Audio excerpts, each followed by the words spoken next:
Yeah. Hey, Eric, how are you? I'm good. I'm good. Good. Did you guys take a little bit of a step forward in half court defense at Illinois, you think? Yeah, I think so. This is another example for us just to kind of go off of it and look at like we can do, we can accomplish.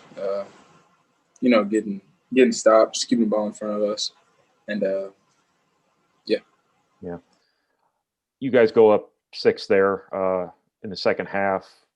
What has to be better in situations like that? You're up five in the second half at Rutgers and then six at Illinois, and then, things with the turnovers and whatnot kind of get you. Just what has to be better in those moments, you feel like, to be able to get over the top? Like you said, just taking care of the ball. I think you already kind of said that. Uh, but yeah, taking care of the ball and just kind of staying level headed. You know, not getting comfortable. I think we got comfortable for a hot second there. Because we know we could beat them. And when we came back and took that lead, it was kind of like, okay, we're gonna win now. But that's not the case, and that's not the mindset we should have. Yeah. It just the game you got from Aaron the other day, just the work, what he was able to do in terms of getting loose balls and whatnot. Just what did you kind of see from his mentality there? I mean, he was just playing hard. He was just trying to win. And I mean, you need guys like that, especially older guys like that, to make those winning plays, especially in the second half of a comeback game, a tight game. Right, right. Have you gone back and kind of watched your last couple of games to sort of diagnose some things that you feel like you might need to do to get on track a little bit? Yeah, for sure. I've done like a lot of that in the past 2 days, 3 days. But I mean, it's really just a rhythm thing for me, and just being aggressive. I haven't been too aggressive in the past couple of games. I think I kind of got a little uh, content with myself. So, but that should change here. Pretty easy fixes then, you think? Yeah, I think so. What do you know about Nebraska at this point and whatnot? They got good size all over. Um, I mean, I think their starting five is like three or four dudes that are like 6'9". So just being able to keep the ball out of the paint, getting the first rebound, will definitely. I think they're the two things that we definitely have to focus on.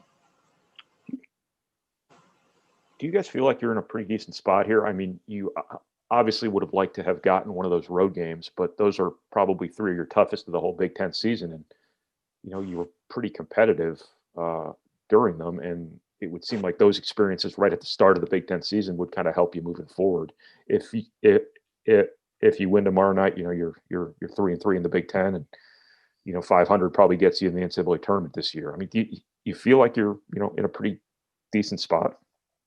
I mean, yeah, I guess so.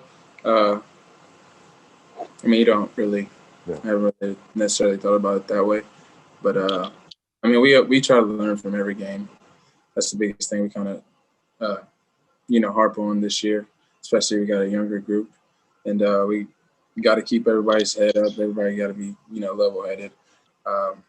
I mean, we know that every game in the Big Ten this year is an opportunity for us to you know make a name for ourselves and give ourselves a good chance to be in the tournament. Good. Thank you, Eric.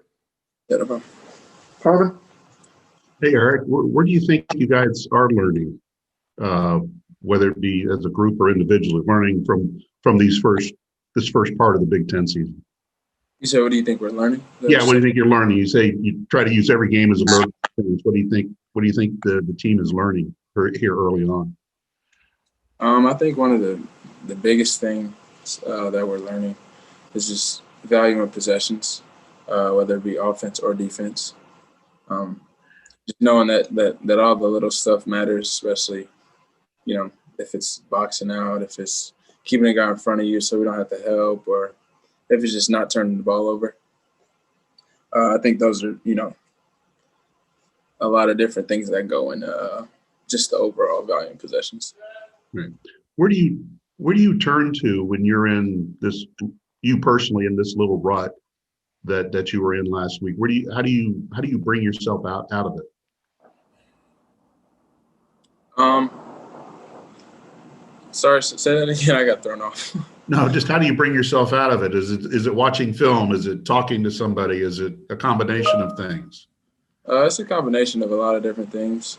I mean, I'm supported by a lot of good people, people who want the best for me, and I hold myself to a high standard, which is always tough when you go through these little these rough patches. But I'm just trusting myself and trusting the process, and I think I'll be back on track pretty soon.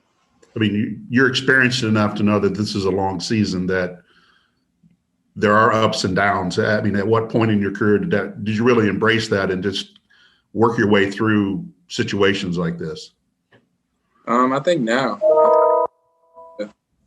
the biggest eye opening. I guess I'm embracing it more now than I ever have. Past 2 years I've went through it like everybody else, but I think I've taken more of a mature approach about it this year, and hopefully it leads to the best for me.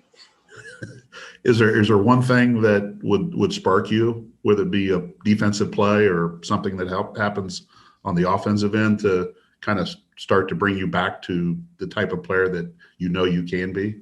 Yeah, I think it definitely would be something on defense end. Whether that's a steal, whether that's taking a charge, whether that's helping somebody and then getting back to my man, getting a closeout, wherever it is. I think whatever it is, it'll be defense for sure. All right. Thank you. Yeah. Dakota, got anything? No, I'm all set. Thanks. All right. Thank you, Eric. Thank you, Eric.